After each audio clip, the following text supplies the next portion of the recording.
جی آغا صاحب بہت شکریہ۔ اگلے سوال کی جانب چلتے ہیں، اور لائف کالر کی جانب سے یہ سوال کیا گیا کہ آگا کیا حمل ضائع کروانا جائز ہے؟ کیا کروا سکتے ہیں یا نہیں؟ وضاحت فرمائیے گا۔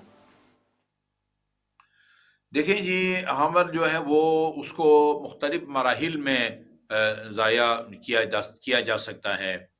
اگر حمل جو ہے وہ جس کو بچہ جب تک ماں کے پیٹ میں ہے اس کو جنین کہا جاتا ہے، اگر تو اس میں روح داخل ہو گئی ہے، جان اس میں آ گئی ہے، تو کسی صورت میں بھی اس کو ضائع کرنا جائز نہیں ہے، دیت دینی پڑے گی اگر وہ کوئی ضائع کرے۔ اور اگر وہ ابھی وہ روح اس کے اندر داخل نہیں ہوئی ہے تو اور ضائع نہ کرنے کی صورت میں، اس کو باقی رکھنی صورت میں ماں کی زندگی کو خطرہ لاحق ہے یا اس کو ناقابل برداشت تکلیف ہوتی ہے، تو ایسی صورت میں روح داخل ہونے سے پہلے جو ہے نا وہ اس کو ضائع کرنے کی اجازت دی گئی ہے۔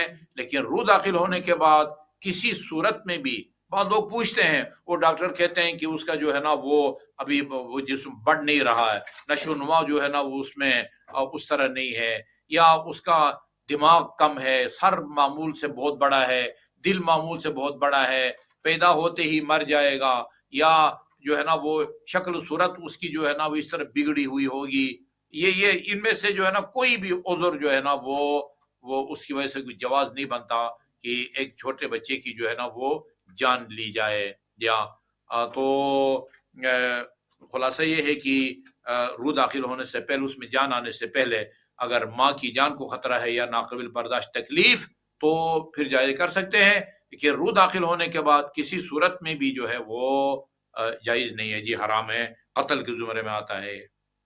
جی آغا صاحب، اس کے بعد اگلا سوال ہمارے پاس موجود ہے، اور پوچھنے والے نے یہ پوچھا ہے کہ آغا کیا ایک مسلمان، ایک مومن کسی شراب خانے میں صفائی کا کام کر سکتا ہے یا نہیں کر سکتا؟ بتائیے گا۔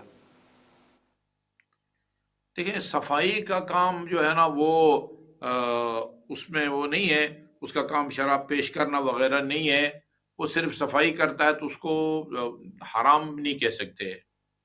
لیکن یعنی ہم تو مشورہ دیں گے کہ کوئی اور ہی پیشہ اختیار کریں، چونکہ آخر اس کو تنخواہ بھی اگر وہ ملتی ہے تو مثلا خالص سے حرام کی کمائی سے اگر اس کو ملتی ہے، وہ خود جو ہے نا وہ مشکوک ہے، لہذا اسے چاہیے کہ کوئی اور کام کرے۔ جی آغا صاحب، اگلا سوال لائف کالر کی جانب سے ہمارے پاس موجود ہے، اور انہوں نے یہ پوچھا ہے کہ آغا یہ بتائیے کہ کیا کسی پرنٹ والی شرٹ میں نماز پڑھ سکتے ہیں؟ مثلا کسی جانور کی تصویر بنی ہو یا شرٹ پہ کوئی شکل پرنٹ ہوئی ہوئی ہو، تو اس میں نماز جائز ہے یا نہیں؟ وضاحت فرمائیے گا۔ لیکن ناجائز نہیں کہہ سکتے، نہ اس سے نماز باطل ہوتی ہے، لیکن جو ہے نا مکروہ ہے، اس لیے جو ہے نا وہ نہیں پہننا چاہیے، لیکن پڑھ لیں تو نماز ہو جائے گی، فرض ادا ہو جائے گا، جی آغا ناجائز نہیں صاحب، ہے، حرام نہیں ہے۔ بہتر۔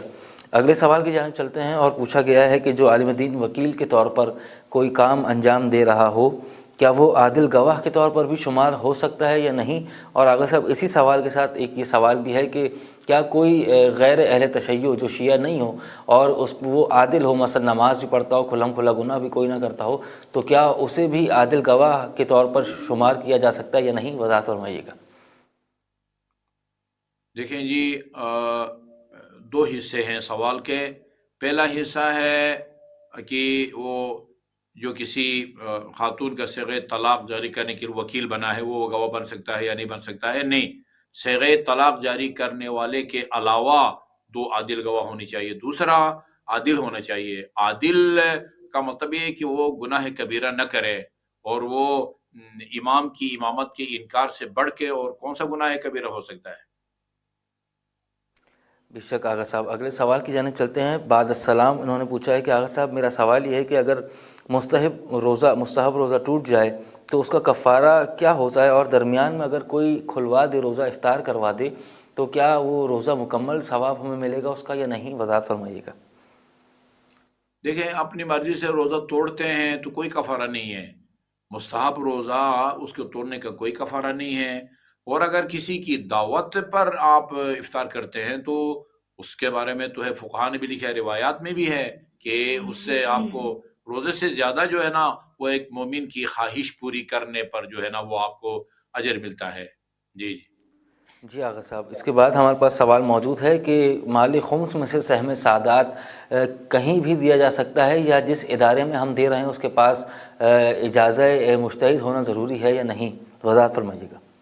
مال سعادات آپ کسی ادارے کو نہیں دے سکتے. جو مالی امام ہے وہ مجتہد یا وکیل کی اجازت سے یعنی ہر اس سے یعنی دین کی تبلیغ، دین کی ترویج، مکتب کی جو ہے نا وہ تقویت، اسی طرح ضرورت مند مومنین کی مدد، یہ ان مقاصد کے لیے مال امام کو خرچ کر سکتے ہیں. لیکن جو مال سعادات ہے وہ کسی ادارے کو آپ نہیں دے سکتے. کسی ٹرسٹ کو، کسی انجمن کو، مسجد کی تعمیر میں، مدرسہ کی تعمیر میں، امام بارگاہ کی تعمیر میں، ہسپتال کی تعمیر میں یہ مال سعادات آپ نہیں لگا سکتے. سعادات جو ہے وہ مال سعادات صرف سعادات کے ساتھ مخصوص ہے، یعنی وہ افراد کی جو جن کا سلسلہ نسب باپ کی طرف سے جناب ہاشم تک پہنچے وہ سعادات ہیں. ان کے لیے جو ہے نا وہ خمس دیا جاتا ہے جن پر صدقہ حرام ہے اگر دینے والا سید نہ ہو. تو ایک تو اس کا سید ہونا کنفرم ہو، نمبر دو وہ نماز الرضا کا پابند ہو، اور اگر خاتون ہو تو پردہ کرتی ہو، کیونکہ پردہ نہ کرنا فعل حرام ہے. سورہ نور میں واضح طور پر اللہ تعالیٰ نے جو حکم دیا ہے بھئی اپنے چادروں کو جو ہے نا وہ اپنے سر اور گردن پر ڈالو اور ان کو ڈھانپو، یہ سراسر قرآن کی مخالفت کرتی ہیں وہ خواتین جو بے پردہ پھرتی ہیں، جو کہ گناہ ہے.